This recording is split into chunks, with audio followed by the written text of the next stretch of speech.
Like you said it to do after the market.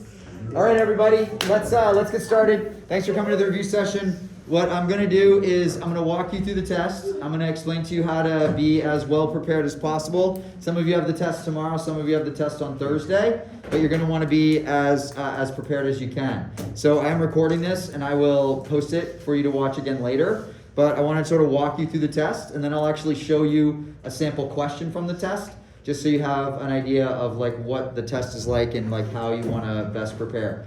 So first of all, the test is worth 40 points. It's your first sort of in-class test assessment that you've had, so it's worth a lot of points, and it really covers everything we've studied this marking period, so you're going to want to be well organized. The test is open note. You can use any notes or resources that you have prepared, that you have with you for the test. You aren't going to have time, though, to go back through and like watch videos during the test or read articles during the test. So you're going to want to make sure that you have basic summaries of those things sort of organized in your notes. So the best thing you can do for yourself is organize yourself before you walk into the test, because that will make a huge difference. So I would strongly encourage you to either create a Google Doc file or a Notability file where you actually have all your notes in one place. If you want to use screenshots of the videos that I made for you, you can. If you want to use any other resources, that's fine, but just make sure that you have them all sort of organized and ready to go for the test. Gabe, what are you doing? Come on, Gabe. Gabe is distracted. Like a magician over there, like taking his shirt off in the middle of the class. Yes, Jude? Can we have our technology open during the test? Yes. Okay. Any other questions? Gabby, did you have a question? That was one. Okay. All right, so let's talk about the structure of the test. The test is 40 points. It's 5 questions. They're all short answer. Some of them are longer than others. They're not all of equal point value. So you're going to want to make sure that you spend more time on the questions that are worth more points, less time on the questions that are worth less points. What's the best way for you to prepare? I have actually organized everything for you right on RadarNet. So if you go on RadarNet on our homepage, it'll take you right to everything you need for the test. So first of all, Unit 1 was called City Upon a Hill. A lot of this test revolves around that theme of City Upon a Hill with a question mark. What does that mean? Can someone summarize it for me? Like, what was the meaning of Unit 1? It was that Boston and like America is above everybody else. Okay, They so think they're better than everybody. So we talked about where that came from. Where does the City Upon a Hill quote come from? John Winthrop, right? John Winthrop, who was a Puritan who comes over to Boston. He gives a famous speech where he says, "The eyes of the world are upon us. We shall be as a city upon a hill." So the idea is that somehow America was destined to be great, that America was destined to be special, and the world was going to look up to us, right? And then we started talking about different ways that might or might not have been true. Like, where does that idea of American exceptionalism come from? And so I made 2 videos for you. And those videos summarize all of the sort of basic content that you need to know for this test. The first video walks you through the different worlds in the 1400s, especially Native American culture and European culture. And then it talks about Columbus making that connection between the 2 worlds, and then how everything sort of flows from there, from that story. So one of the things that you need to know or need to be able to do or should have notes on for your test is that story, the basic story, because everything kind of revolves around that. So let's just walk through that story really quickly. If you remember from the history quest, like I actually mapped it out for you at the last question of the history quest. Some of you might have even taken a picture of that to sort of help yourself with the story. So somebody help me sort of tell the story of history that you should know up to the colonies. Like, so what do we need to know? Where do we start? Probably. Yeah, so we can start back with the Ice Age. Why is the Ice Age important? Because that's when we all split apart and we developed different cultures, diseases. Perfect, right? So it's really the key is that the 2 cultures develop differently. Because after the Ice Age, the world has separated into 2 groups. What are the 2 groups? Like Europeans and Asians. That's right. So we have like Europe, Asia, Africa, and we have Native America. And we know that culturally these groups formed very differently. What's the Native American cultural value or the key to their cultural approach? Sharing, right? It was communal. They had to work together to be successful. So it's sharing, communal living, sort of help each other out, working with nature. And we had some examples of some Native American cultures that did that particularly well. Can somebody tell me some of those? There's 3 different examples I gave you. Aztec. Okay, the Aztec. What was the Aztec example?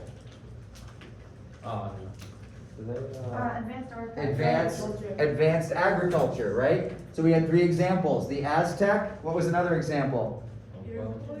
The Iroquois. Democracy. They had democracy. And Iroquois had their own like democratic system. And what was the 3rd example? The Hopewell. Yeah, that's a nice trade. And the Hopewell had massive trade networks. What was the point of these 3 examples? And by the way, there are thousands of others I could have given you, but I just gave you those 3. Wait, what was the Iroquois? So the Aztec example was in the south, really advanced agricultural techniques, farming in the desert. The Iroquois was in the northeast. They were more of like a democratic system, right? They had come up with their own sort of the 5 tribes working together. And the Hopewell had massive trade networks all throughout the Americas. So 3 examples of Native American sort of advancement, sort of breaking the stereotype that Native Americans were savages or backwards or less than the Europeans. What was the European approach? Win at all costs. Win at all costs. The competition of Europe drove them to be super competitive, right? So we get that, Lil Vanilla wandering in 10 minutes late. I did an extra goal for English. So when we think about the European approach, when the European approach meets the Native American approach, when Columbus connects these worlds, what happens? When Columbus connects these worlds, what happens? They kind of exchange. The Columbian Exchange. And what is the Columbian Exchange? Cash crops and diseases. So we have cash crops going different directions. We have diseases going different directions. So the worlds are now connected, right? The worlds are now connected. Just so you know, I don't care about dates, but just so you know, that was in 1492, right? So in 1492, Columbus connects those worlds. And what's going to happen immediately when Columbus connects those worlds? How are the Europeans going to view this entire hemisphere that they now have open to them? How are they going to view it? New land to take. There's now new stuff they can take, and that's what they're going to try to do. So we know there's then 3 approaches to colonization. What were the 3 approaches to colonization? The Spanish, the French, and the English. That's right. So the 3 approaches to colonization. Glory and gold. So we had, okay, Spanish approach, and they were conquistadors, right? Win at all costs, get the gold, take whatever you can. What was the French approach? Wasn't it to like work with them? Yep, they adapted. They were not really looking to settle. What were they looking for? The Northwest Passage. And then we had the English, who come 3rd, and they're trying to sort of recreate England, but there's lots of English people that want to leave. Economic, religious, political persecution, but they also have the history of the Magna Carta in their country that gives them a little bit more of an idea that they should be able to limit the king's power. So then what happens to the Spanish? Why are they eliminated from the game?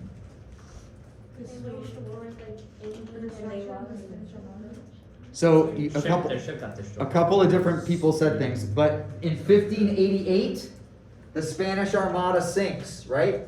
So when the Spanish Armada sinks, Spain is kind of taken out of the game. But not before they send a false message back to the rest of Europe. What's that false message? There's a lot of gold. That there's a lot of gold. Because they happened to find the gold that there was with the Aztec and the Inca. They took it all. And the message that the rest of Europe hears is, there must be lots of gold there. The French weren't really looking to settle. They were looking for the Northwest Passage. So that kind of takes them partially out of the game of colonization.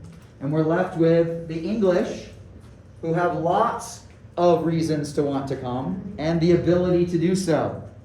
But those early English colonies were a failure because they tried to recreate England. They failed at places like Roanoke and Popham and other failed colonies until they finally figured out that they had to do things a little differently.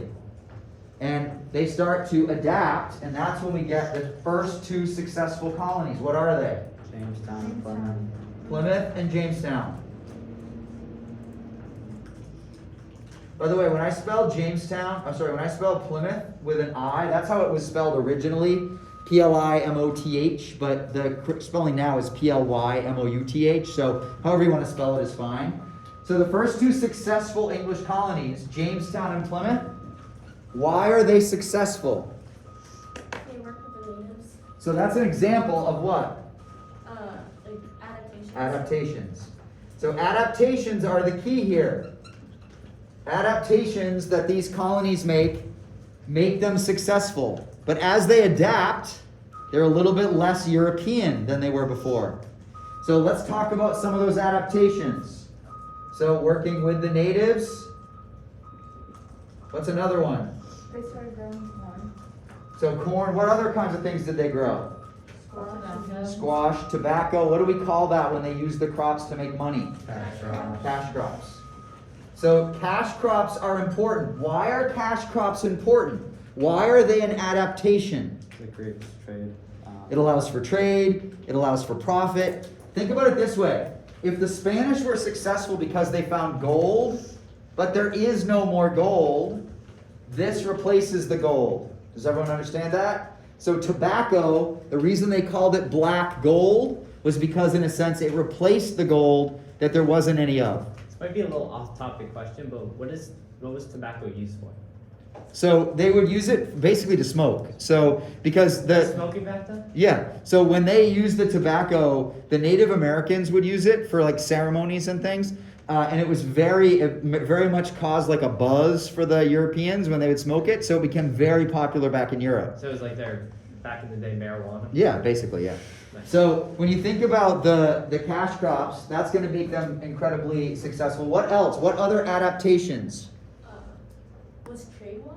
So trade would be related to the cash crops, right? They had the first representative body. Yep, so local governments. What are some examples of local governments? What was the local government of Plymouth? Like what did they base their organization around? What document? Mayflower Compact, Oh, right? same. So what was the local government in Jamestown? It was called the House of Burgesses. So either way, it's local government, right? You're sort of organizing yourself around ideas to sort of give everyone a voice or give everyone like a say or like help in the government of the local community. What was it called? Plymouth? The Mayflower Compact was the one in Plymouth. Compact. And then you had like the House of Burgesses in Virginia. How do you spell Burgesses? Burgesses. What's another adaptation? The one that's probably the worst of all of them in terms of its impact on history. Slavery. Slavery, and we'll talk more about slavery later this week, but slavery was an enormous adaptation that was basically used to make the colonies profitable. I'll talk more about this later, but without slavery, these colonies probably don't succeed, especially the southern colonies. So slavery is built into the DNA of America right from the very beginning. And we'll talk about like how that comes to be. What's another example of an adaptation? What was another labor source they used? Indentured servants. Indentured servants. I think indentured servants and slavery are the two most important of these adaptations. And the reason why, who were the indentured servants? Who were those people? People who wanted to like come live their new life in New England because after like a 5-year contract or something, they could like own their own property. Very good. So for most of them, it was a 7-year contract. Oh. They got free passage to come over to the New World. So think about all these people in England who were upset because they were being persecuted religiously, or they didn't have jobs, or they couldn't own land. If they could get to America, they could start over. And so the deal was, hey, I'll give you a ride over to America. You come work for me for 7 years. You farm on my land. You help make my farm profitable. And then after 7 years, you can go off on your own and do your own thing. And so all sorts of indentured servants come over. But what's going to happen to those people after their 7 years of service? Are they just like left on the streets? Well, not really on the streets. They can go out. There's lots of land here in America, right? So they can just walk west find their own land, make their own farm, and now they become competitors of the people they used to work for.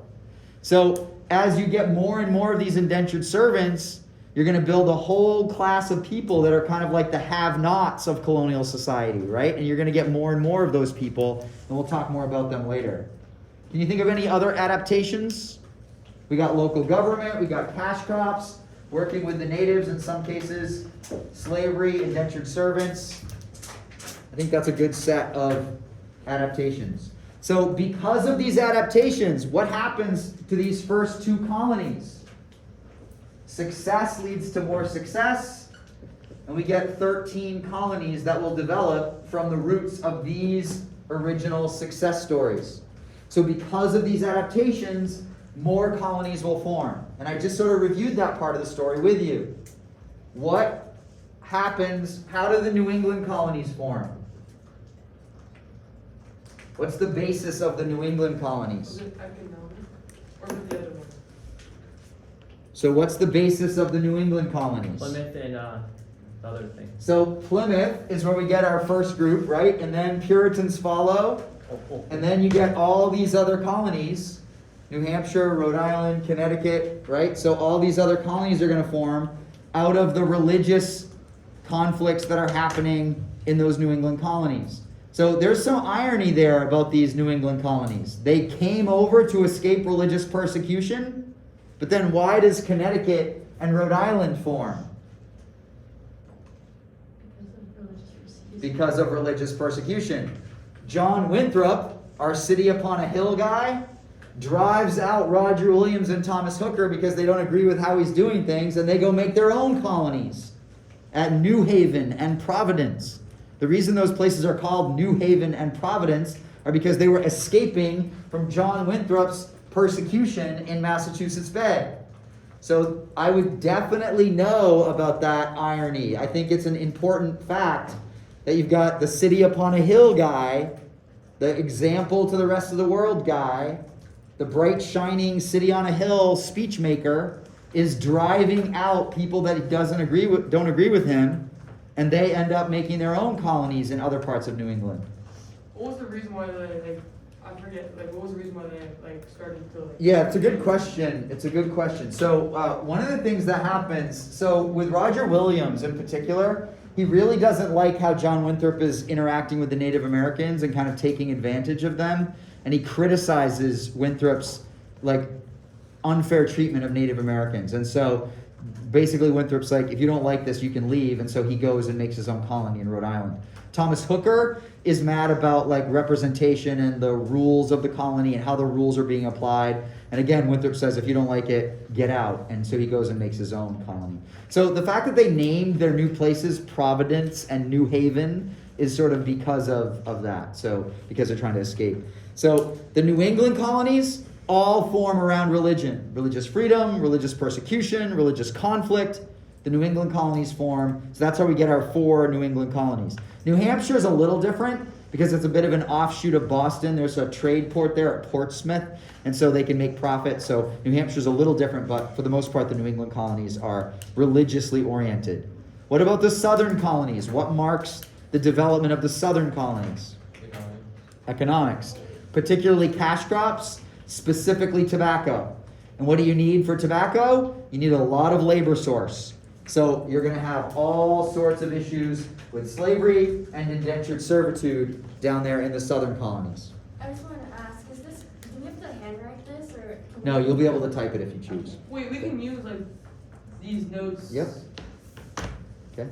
So the southern colonies all form after the success of Jamestown, and we get Maryland, South Carolina, North Carolina, and Georgia as a result of Virginia's success. And that leaves with us just the middle colonies that are kind of a mixture. So think of the middle as that, they're literally in the middle geographically, but they're also in the middle in terms of the reason they're formed.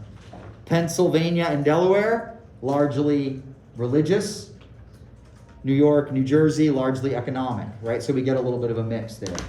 The bottom line is that we eventually get 13 colonies because of the success of the original 2. And what's happening over time in those colonies as they adapt and change? we start to see conflicts in these colonies. Examples, what are the different categories of conflict that we might want to think about? We saw the Salem witch trials gave us a bunch of examples, but what kind of conflicts are going to start developing in these colonies? Political. Okay, political, Religious. religious, economic, racial, gender. So we get all sorts of different conflicts in the colonies that start to spread over time. And so that's essentially the story that you need to be able to tell, right? You need to know this story from the Ice Age all the way to the successful 13 colonies and the growing conflicts that are occurring in them. So you can kind of predict where the story is going. As these conflicts grow, what's going to happen? They like start to like there's some of the I'm not explaining. They start to turn on each other. Are you speaking English? Like what? I'm not. I don't know how to put the words together, but they're like start to like. So we're going to end up with those conflicts eventually leading to the American Revolution, right? They're going to turn against the British, and the British will end up trying to keep control of the colonies, but they're going to be unable to do that. So when you think about the story that you should know, that's the basic story. So when you think about a little bit more detail, if you watch the two videos, in the videos I go through all of this, but especially in this Crucial Colonial Moments video, I give you a little bit more detail about how it happened in each of these areas and what were some of the crucial moments in the development of those colonies. So I could ask you any questions about any of those things that happen along the way. So if you're like in this video, for example, if you were watching this video, you can see that like I summarized some of the stuff that I just said for you. So like here's, if you were watching this part of the video, and I don't know why it's doing this. If you watch just this part, right? So in this part of the video, I talk about what I just said. I talk about some of the conflicts in the New England colonies and Thomas Hooker and Roger Williams. I talk about those things. So if you want to take screenshots of parts of the video, put them in your notes just to remind you of the things that you should have there to answer questions, you'll be able to do that. None of the answers that you're going to give me are like 1 or 2 word answers, right? They're going to be like sentences or paragraphs in order to make your point or your argument. Does that make sense? Everyone understand? The last thing I would say is these articles, there will definitely be some questions related to the things that we've read. So specifically, I might ask you, for example, like what would James Axtell say about this? Or what would Howard Zinn say about this, right? So when you think about what was Howard Zinn's perspective on Columbus, for example?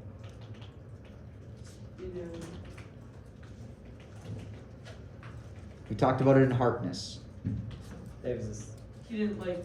wasn't it his thing about like American bias and stuff like that? Like that they like don't show the full story. Yeah, so he was basically saying like, here's the story about Columbus, and like oftentimes we glorify Columbus, but we leave out part of the story, right? So that was his perspective. So let's say I gave you a video on the test of a video clip of a movie about Columbus that shows Columbus coming, and I ask you, what would Zinn say about this? What would Axtell say about this? Then you'd have to sort of know what each author was saying. So what was Axtell's main point?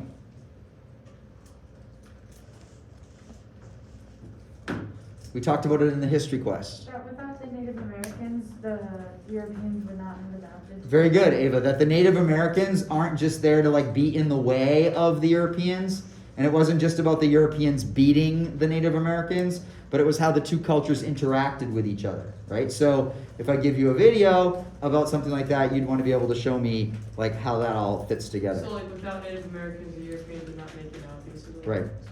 What about serving time in Virginia? What was the point of that article? We talked about it in the history quest.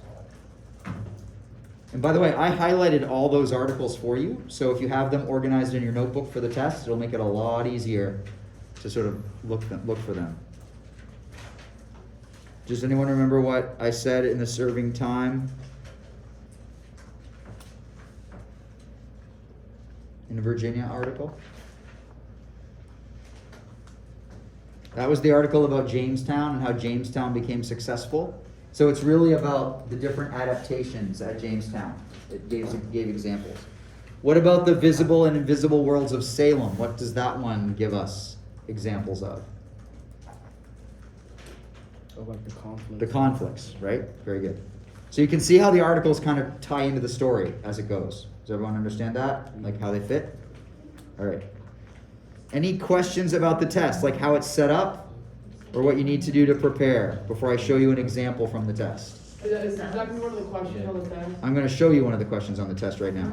And are we gonna answer it together? Well, I might let us talk about it, but I'm probably not going to give you the answer. I think if I give you the question, that's kind of fair. If I give you the answer, that's probably going a little too far. What do you think? I think it just means that you really like us. Well, I do really like you, but that doesn't really. So like, let's say like we organize this tonight and like, Yeah. can we like just like copy like, No, no. because you don't know what the questions are going to be. No, I'm saying like, but like we have all the information on there. Can we just like copy like our information instead of retyping it, like just like pasting it in the doc for? If it fits, that's fine, but I don't think that'll work because you're going to need to. All right, here's a question from the actual test. So let me show it to you, and then we'll talk about it. All right, so.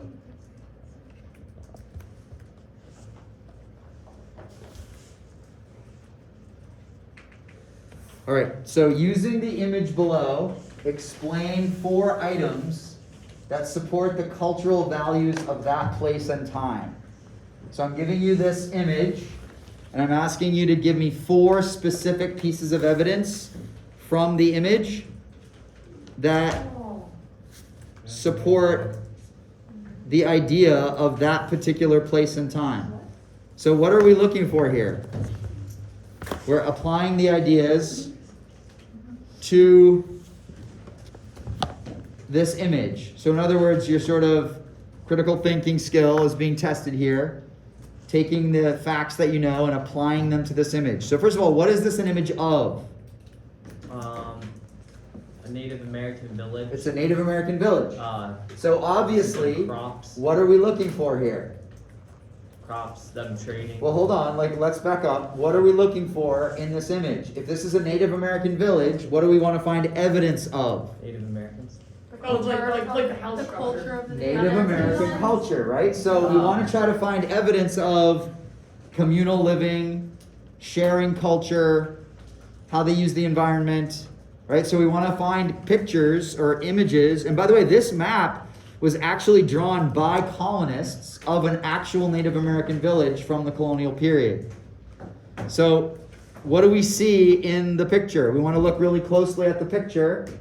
And what do we see as we go through? The communal houses that were. Very good. So we see the longhouses. Do those look familiar? If you went on the trip. Would we write this in bullet points or in paragraphs? So you can see how I've got bullets for you over here, but I've left a space, right? So you're going to write a little short paragraph. So let's say you put the longhouses. You would say, one example would be their communal living spaces, where they would live together in family units in these longhouses, sharing resources. If you went on the trip to Boston, you know you went in one of those longhouses where that woman was talking about Native culture because they had a recreation of a longhouse there at the village. What's that yellow thing? That's corn. So if we look carefully at the picture, What's that? What they're carrying at the top, where? right there. Good now, like where your mouse, like The the. fire. So this is fire right here. Okay. These are like bow and arrows, and you can see there's deer in the woods here, right? So what do we have here? Oh, Their crops. Back. There's crops, but whose farm is it? The Native American towns. It's the town's farm, right? So what do we get an example of there? They shared it. And we also probably get an example. Look, what do you see right here in the top right of the picture? And what are they using that for? Yeah, so advanced agricultural techniques, right? We see the way they're irrigating their crops, using the stream to irrigate their crops. So you understand what you're looking for here? Does that make sense? Yeah. can you zoom out so I can get a photo of the actual? You can probably find this picture online pretty easily. All right. So another picture, like this is sort of a related question. Instead of Native American village, what do we have here? Big boat. It is a big boat. Mayflower. It's not the Mayflower, but it's a ship similar to the Mayflower. European. So this would be a European ship, right? So obviously here we're looking for evidence of European values. If the other one was giving us evidence of Native American values, here we're looking for evidence of European values. All right, so what do we see in this image? We zoom in. What do we see in this image? Competitiveness with like. Okay, so if we want to try to find evidence, Tyler's right, we want to try to find evidence of competitiveness, of sort of the ends justify the means, of getting as much stuff as you can. It's all crayon. So we could talk about all this stuff, right? Like all the stuff in the holds of the ship, all the products. What do we have right here? Cannon. A cannon, right? We didn't see any cannons in the Native American village. So do you understand what you're looking for in these images? So that's an example of one of the questions on the test. This one probably wouldn't take you that long. Like this one's probably one of the shorter questions on the test, but that is one of the questions on the test. So I got 2. Well, that's actually one question. The 2 images are one question. Oh. Okay? Does everyone understand what you have to do there? Yes, sir. So that gives you an example of how the test is structured. I can tell you that another part of the test, there is a video that you'll watch. It would be helpful if you bring headphones or AirPods so you don't disrupt the rest of the class when you're watching the video. It's a short video, and then the video is going to be compared to either Axtell or Zinn or one of the articles. I might ask you, what would the author of the article say about this video clip? Okay? Does that make sense? Everyone good? Everyone know how to study? Everyone know how to prepare for this? You shouldn't have to memorize anything. If you've been paying attention in class, you should know the basic story. We've talked about it over and over again. And all you have to do is be able to apply facts or documents to the story. Okay? Any other questions? All right. Thanks for coming, everybody. Good luck studying. Thank you See you for- all tomorrow. For the study session. You're welcome.